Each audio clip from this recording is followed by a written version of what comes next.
Hello and welcome to the next of the lectures in this week 9 of the course titled Approximate Reasoning Using Fuzzy Set Theory, a course offered over the NPTEL platform.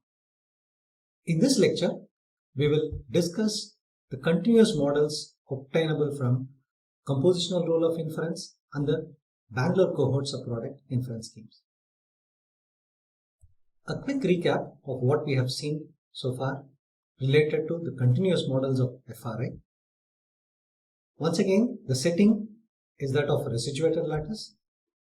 We know what a residuated lattice is. It's a bounded lattice, ordered commutative monoid with identity 1, and the star and the arrow operation, they are related by the adjoint equation, or which is also known as the residuation property. So in the case, we consider the set L to be the unit interval 0, 1. By taking a left continuous T-norm and its corresponding residual implication, we are able to impose a residuated lattice structure on 0. And now we are discussing FRIs where both the operation of composition, whether it is sub T or inf I, both T and I are taken from this residuated lattice. So also all the other operations like that of F or G, the aggregation operation, or the operation used to relate rules into a relation. Once again, T we assume is to be left continuous. We have seen an alternative perspective of interpolativity of an FRI. Now, given a set of if-then rules, we could consider the FRI to be given as its adjunct function FR at, which is a mapping from f of x to f of x. This is how we wanted to look at a fuzzy inference mechanism, as a mapping from f of x to f of y. Now if you see here, if it is, this mapping is coming from an FRI, the two important things that we need to specify are the relation R and the composition. So the relation R is capturing all the rules into a single relation. Now let's pick a y from the output y and pick any one of the i's from the n rules. We define delta Ri for this fixed R and I and y. We define delta Ri at y as follows. This is the by implication operation, which we know is an equivalence relation, an T equivalence relation with respect to the star if you are considering the residuated lattice structure.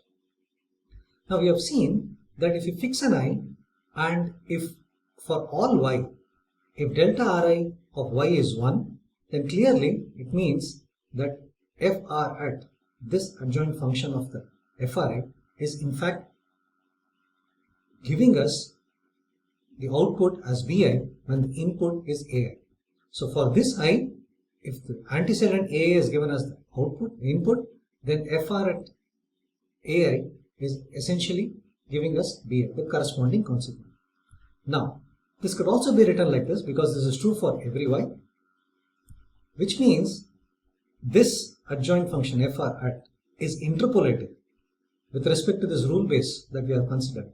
If and only if this happens, delta Ri of y is infimum over all y. This is equal to 1 for every I. So that means FR at, when given an input Ai, always gives us a Bi for every I. So now we look at it. Interpolativity has been looked at from a completely different perspective by defining a function delta Ri. Now, seen from this lens, what we have seen earlier is that if R is R cap, then FR sub T is interpolative, and if R is R check, then FR delta IT is interpolative. So these are just two relations which make them interpolative, but there can also be other relations which make it interpolative. Now, we are interested in discussing the continuous models of an FRI. Towards this end, once again, we look at the corresponding adjoint function or system function as a mapping from f of x to f of y. Given this rule base, we look at antecedent consequent pairs as being picked up as the ground truth coming from the Cartesian product of f of x cross f of y. Then we can define the psi tilde to be a continuous model for this given rule base at these points A, Bi, if and only if this inequality, which essentially involves the antecedents and the consequence, the given input and the output as obtained by psi tilde. If this inequality is valid, that is when we call this psi tilde a continuous model of the given rule base. Note that we are not talking about continuity of a mapping from f of x to f of y in general. We want to talk about the continuity of adjoint function of an FRI seen as a mapping from f of x to f of y given the rule base ai bi. So in that sense, this is the inequality that it should satisfy to be called a continuous model for the given rule base. Now we have seen also why this is called the continuity. Towards this end, we came up with a metric on the space of fuzzy sets through the additive generators of strict T-norms. So now let's take an additive generator of a strict T-norm f. We know that f is a strictly decreasing continuous function from 0 1 to 0 infinity. So that f of 1 is 0, and since it is an additive generator of a strict T-norm, f of 0 is infinity. We define such a function df which acts on a dash. These are two fuzzy sets from over x. It is defined like this. We have seen that this df is in fact a metric and makes f of x a metric space. And what we have seen is, if psi tilde is a continuous model for this rule base, that means it satisfies this inequality for every I, then it can be shown that it is in fact satisfying this inequality with respect to the metric df. What does it say? It says, given an input a, psi tilde of a is the output. The output psi tilde of a should be closer to bi than a itself is closer to the corresponding a. In that sense, you can look at this as some kind of a one Lipschitz continuity at the points ai, bi. Well, if you look at the adjoint function of the FRI, where we need only the R and the composition operator add, we know that it is an interpolative model for this rule base if this is satisfied, and it's a continuous model for the rule base if this functional inequality is satisfied, which we probably will call as the continuous model equation. Note that in the previous lecture, we picked up star to be Tf, a strict T-norm obtained from an additive generator F, only towards showing that this continuity equation, continuity modeling equation CME, this inequality is related to the continuity of the adjoint function of the FRI, which is FRI, with respect to some metric. This is all that we wanted to show. Essentially interpreting this as continuity of the underlying adjoint function. However, henceforth, we will go back to being in a general residuated lattice. That means the star can be any left continuous T-norm. Well, now let's look at what are the continuous models of compositional rule of inference. So, all that we are doing is fixing the composition, to be sub T. Of course, T is left continuous T-norm. And all the other operations that we need are coming from the corresponding residuated lattice. The first result says, take any R, which is a fuzzy relation on x cross y, take any I from 1 to n, and any y from the output domain y, then this inequality is valid. So, let's prove this. First, let's prove this, then we will see how to interpret this lemma with respect to the theorem where it is being used, where it is going to be employed. Now, note that the star, this by implication, the T, everything is coming from a residuated lattice structure. And we know in the residuated lattice, it is an extremely rich structure and it has myriad of properties. We will make use of a few of those properties towards proving this. The first property that we are going to make use of is what we have seen as the transitivity of this by implication. Now, with a slight abuse of notation, we will write this. Now we are in the realm of CRI. So given an input A, let, and the output domain Y, then this inequality is valid. and an R, let B be equal to A sub T composed with R. Now we can write this as FR circle to make it easier to write, to avoid the cumbersome notation. We will skip this T on top and just use only circle, since there won't be any confusion in this context. Now, what does this say? P by implication Q star Q by implication R is less than or equal to P by implication R. So let's start with BI for some I.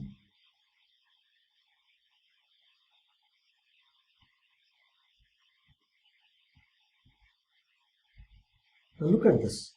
As I said, it's once again, for the moment, please bear with me with respect to the notations we are using.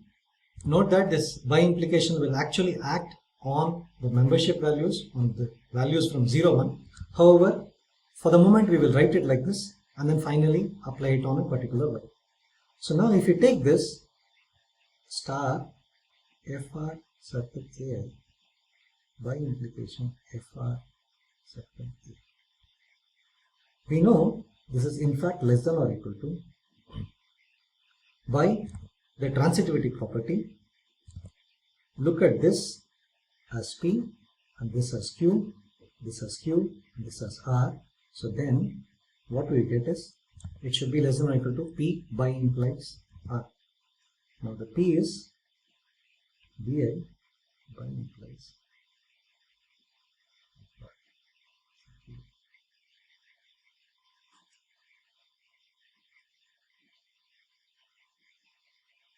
Now we could also go a little further using the same logic.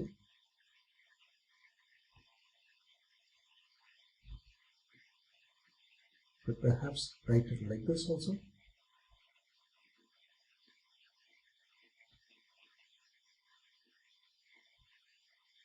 Star FR circle at A, B. This will be less than or equal to.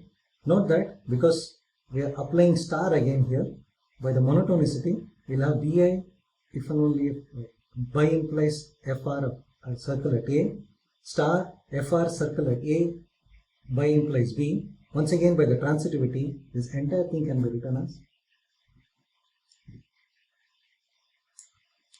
Well, now this is what we can start with. Now look at this fellow.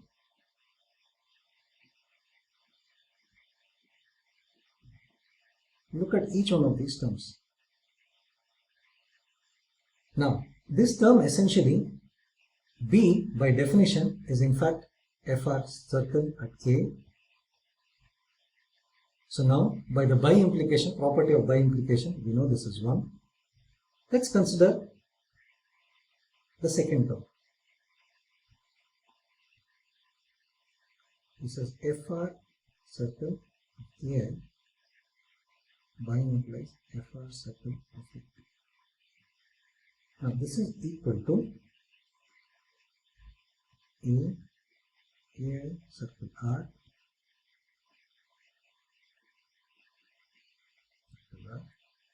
Now this is sub T composition. So supremum over X, A of X, which is star R of Xi, Xy. Supremum over X, unit of X, A of X, star R Xy. This is what we have so far. Now, look at this property. We can easily match this like this. So what we have is supremum over X, A of X star R Xy, which can be looked at as supremum over Pi. Similarly, the supremum over X, A of X star R of Xy, which can be looked at as supremum over Qi. Now we know that this should be greater than or equal to. So looking at this quantity as Pi and this quantity as Qi, what we know is this is greater than or equal to infimum over X segment of X Pi by implies Qi, which is A of X star R of Xy by implies A of x star R of x.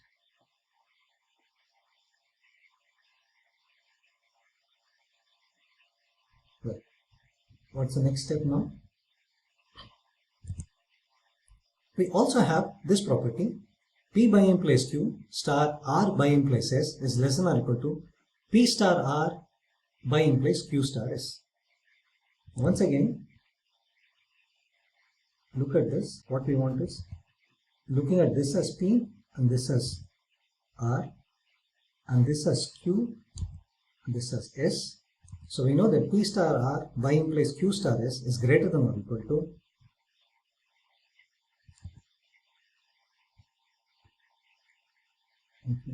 x. It says P by implies Q A of x plus A of x star R by implies yes, which is nothing but R of xy by implies R of xy. Now what is this equal to? Look at this. This is R of xy by implies this. So it's essentially alpha by implies alpha. We know that that will be equal to 1. So now this entire thing is in fact equal to and x infinity over x A of x by implies A of x. Now this is essentially the second term. Now what is this term here? If you look at the first term,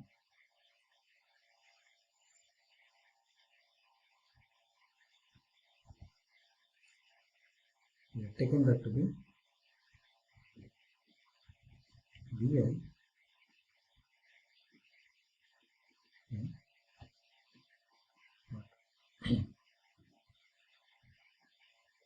this is going to be equal to exactly this, because this is bi of y by implies fr circle at A of y. Note that this is essentially this, and this we know is nothing but delta Ri at y.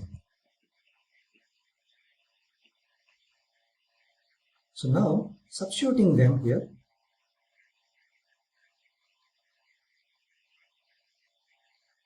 so this quantity is essentially delta Ri. This quantity is greater than or equal to this quantity here, and the last quantity is 1. That's one may not have even. This quantity is 1. So this is less than or equal to bi by implies b. So now putting them all together, what we get is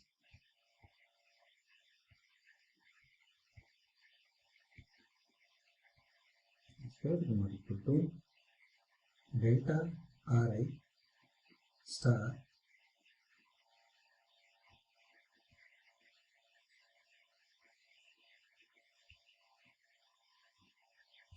is exactly what we wanted to prove. Note that this B is essentially FR circle at A is greater than or equal to this quantity. So just by making use of all these properties, we have been able to show that for any R, we are not specifying what the relation is, any relation R, fuzzy relation on x cross y, and pick an I and a y, we know that this inequality is valid. Now, how will this small result help us? The main result says, if we consider any R and the sup decomposition and the corresponding adjoint function, that is the fuzzy inference mapping that we get out of this, it is a continuous model for the given rule base if and only if it is also an interpolative model for the given rule base. So continuous model, we explain or define continuous model as that one which satisfies this equation, the CM equation which is there on the top, this inequality. And we saw why it is called continuous, because we could show in some special cases that it can be seen as continuity with respect to a kind of a metric obtained from the additive generators of strict norms. Now, what was essentially seen as continuous model is also now equivalent to an interpolative model for the given rule base. Now, how do we prove this? The proof is quite simple and straightforward. Let's look at it like this. So we need to prove FR circle is a continuous model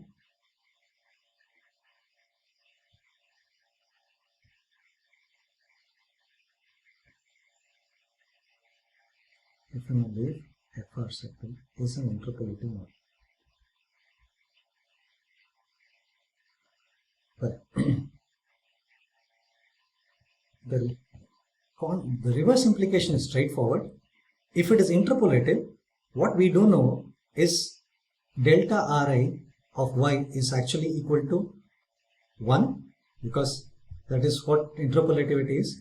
This is 1 for every y and every I, which means this becomes 1, and what we have immediately is this inequality. And since this happens for, so that means delta Ri of y is equal to 1 for every y and for all I, which means substituting in this lemma, what we see is and x element of x, a of x, by plus a of x is less than or equal to bi of y, fr circle of a at y. Now, this is true because it is interpolative. So by substituting 1 here, this is what we have got. Now, since this is true for every y, we could also take the infimum over y and it will be true, and this essentially is our continuity equation, the inequality, and this happens for every I. So if it is interpolative, that it is continuous is very clear.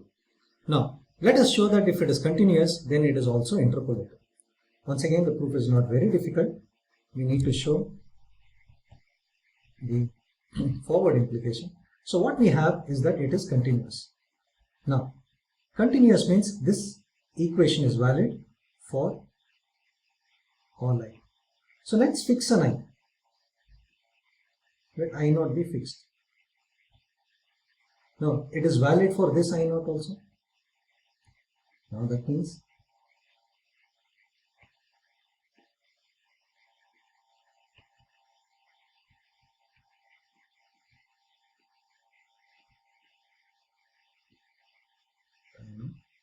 is less than or equal to E4y d I naught of y fr circle a at y. Now, let us to show that it is interpolative, we need to show that if A is in fact AI naught, B should be, this output from here should be BI naught. So now let's give AI naught. Now, if it is AI naught, then we know this quantity in fact is 1 for every x, which means this is 1 totally, because infimum of all of them will be 1. Now this is greater than or equal to this, that means this is also equal to 1. Now infimum of all of them is 1 implies each one of the terms is 1. That means bi naught of y by implies fr circle of ai, the output of ai at y, this is equal to 1.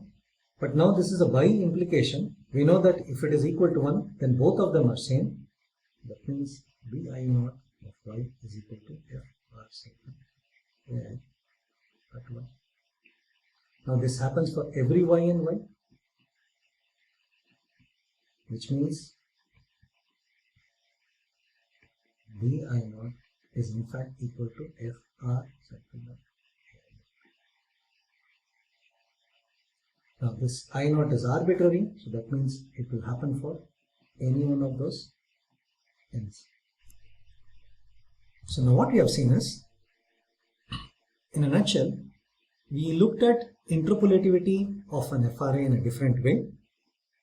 We introduced what is a continuous model of the corresponding adjoint function of an FRA, and we managed to show that the adjoint function is a continuous model of a given rule base if and only if it is also interpolative. This is what we have seen for the CRI mechanism. Now, what happens when we look at the Bandler cohort subproduct inference scheme? Well, similar results are available. Let's go through them. Once again, we are fixing the composition operator. Of course, the implication is the residual implication of the corresponding left continuous T-norm that we have considered in the residuated lattice. And the operations, all the other operations are coming from the residuated lattice itself. Once again, if you take any arbitrary relation R and fix an I and any Y, the same inequality is valid when we consider the BKS inference.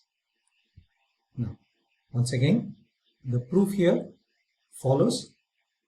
It is straightforward. However, we need to make use of different properties of the residuated lattice, especially of the by implication. So let's go through with this proof. Now, what we need to show is this.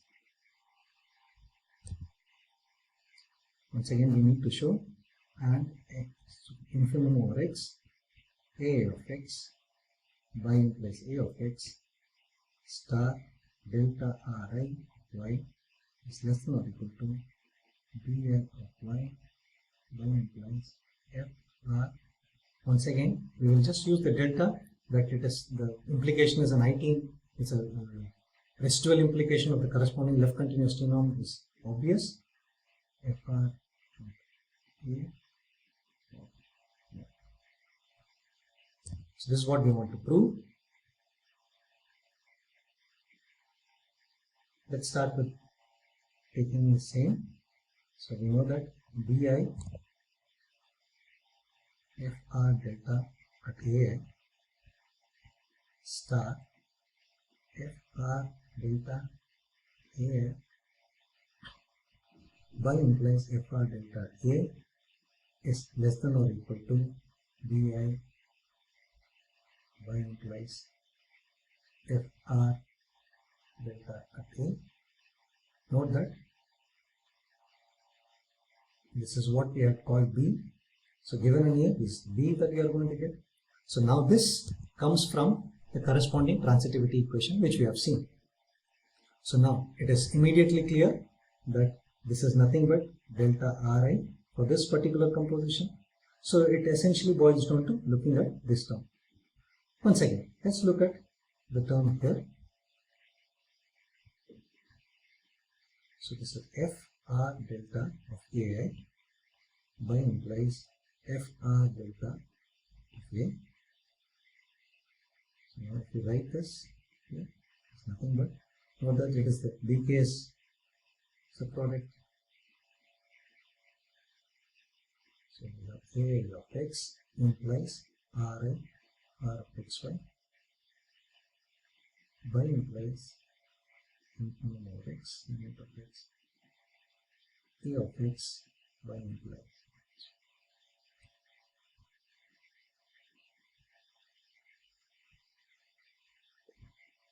Perhaps it's good to use a different color here. This is by implication and this is the implication, which is essentially the residual implication. This is what we have now. Once again, let's make use of some of the properties available to us from the residuated lattice structure. Now look at this. What does it say? P and P meet R by implies Q meet S is greater than or equal to P by implies Q meet R by implies S. So now let's compare it with this. What we have here. Note that. So you could look at this as this part as P meet R and this part as Q meet S. The associativity we can extend it. So now this will be, we see that this is greater than or equal to corresponding terms that we should take. So this is greater than or equal to, we are essentially pulling out the amper the infimum. You need to be careful here. So now this entire thing, A of x implies Ri of xy. Y implies A of x implies R of xy. So the next step, let's use the definition of the by implication and split this. So what we have is by implication is A of x implies R of xy.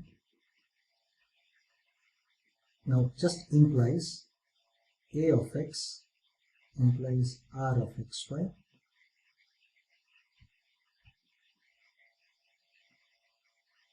And meet there and the opposite way. A of x implies Rxy implies A of x implies Rxy.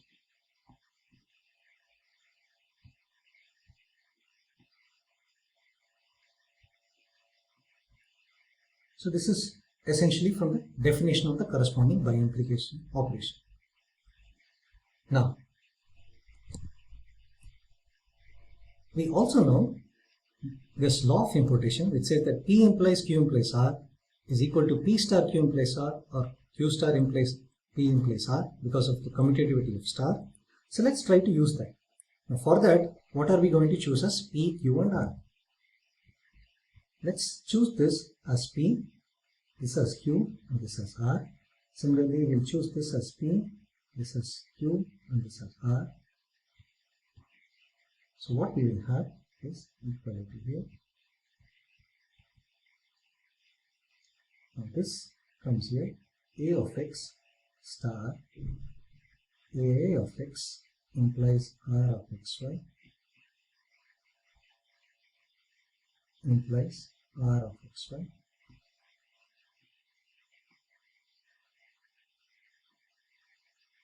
This ampersand remains, and the same thing we will do here. AI of x star A of x implies R of xy implies, this is P star Q implies R of xy. Now once again, we can apply the same law of importation, P star Q implies R, and then get in a different form. For that, we'll take this P, this as Q and R.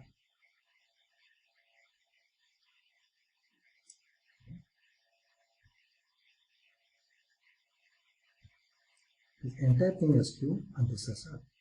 So now what we will be left with is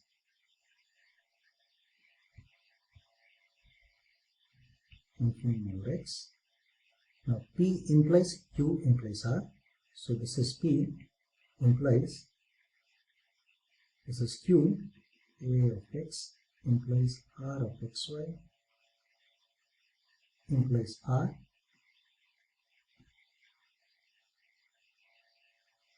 Note that this is P, this is Q and this is R. Similarly, we can do the same here. This is P, this entire thing is Q and this is R. So we have this the meet inside the bracket. This is A of x implies a P there.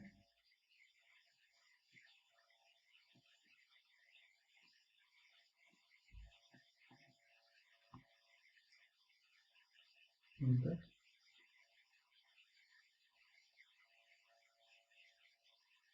So we have, and finally bracket closes. Now, what is the next step? Look at this quantity here. This is essentially alpha implies beta, or P implies Q, this alpha implies beta, or P implies Q, which we know is greater than or equal to PRQ. So now we could write that as this is greater than or equal to A of x implies AI of x join R of xy, and we'll do the same here. So now this is P implies Q implies Q. So now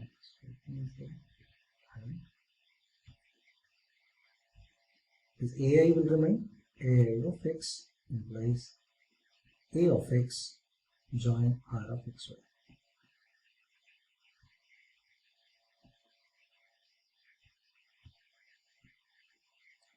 Now, once again, we know that A implies A or B is greater than or equal to, so A implies B or C is greater than or equal to A implies B or A implies C, because implication is increasing the second variable and it is distributed over max here. So now this entire thing can be written as greater than or equal to A of x implies AI of x and AI of x implies A of x. Note that we have accounted for the increasing inequality here. But what is this? This is essentially equal to F over x AI of x by implication A of x. So what we have shown is that this quantity here is in fact greater than or equal to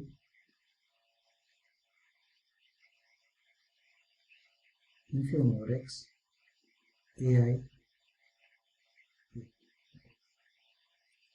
and this is delta Ra. Now that is smaller than this. So overall what we get is this. Once again, as in the previous case, we get exactly what we are having here, that Bi at y Fr of A at y is greater than or equal to delta Ri at y star. Note that what this quantity is essentially this is what we have considered, Bi of y. By implies Fr at any of the compositions. In general, this is the general definition of delta Ai of y.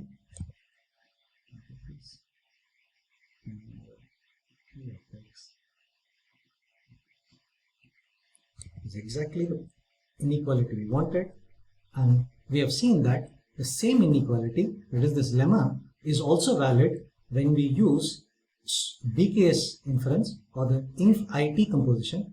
Once again, this is valid for any R as in the case of CRI. Now, it is now straightforward to show that with respect to an R, Fr delta IT is a continuous model for given rule base if and only if Fr delta IT is in fact an interpolative model for the corresponding rule base. The proof goes similarly as in the case of CRI. If we know that it is interpolative, this is 1. That means this quantity is smaller than this quantity for every y. And so since it is true for every y, we could take infimum over this and then we will get this inequality, which means an interpolative model is also a continuous model. If it is a continuous model, we know that this is available for us. And now if we fix ai here for some I, because this is true for every I, then this becomes 1. That means infimum is greater than or equal to 1. That means every element here is 1. And if we know that by implication of ai means alpha and beta is 1 if and only if alpha is equal to beta, which means bi is in fact equal to Fr delta IT at ai. And this happens for every I, an arbitrary I, so it happens for every I, which means it is interpolative. Now, a quick recap. What have we done over the last 2 lectures? We have looked at interpolativity of an FRI in a different perspective. This alternative perspective allowed us to write or disentangle ourselves from either R cap or R check. We said that use any composition, any relation. If it has to be interpolative, then this is the equality that should be valid for every I over every y also. That's what we have taken here as infimum. We looked at the continuous model of the corresponding adjoint function in terms of an inequality which related the input to the antecedents and the output to the corresponding consequence through this inequality. And what we have finally found is, at least in the case of CRI and BKS inferences, any R, when we use it there, if the corresponding adjoint function is a continuous model for the given rule base, then it is also an interpolative model for the given rule base and vice versa. So these are two equivalent statements. Well, for these two lectures, this and the previous one, predominantly we have sourced it from this particular work of Perfilieva and Lemke, and also on the topics related to the Bangalore cohort subproduct from that of Stepnichka and Jay.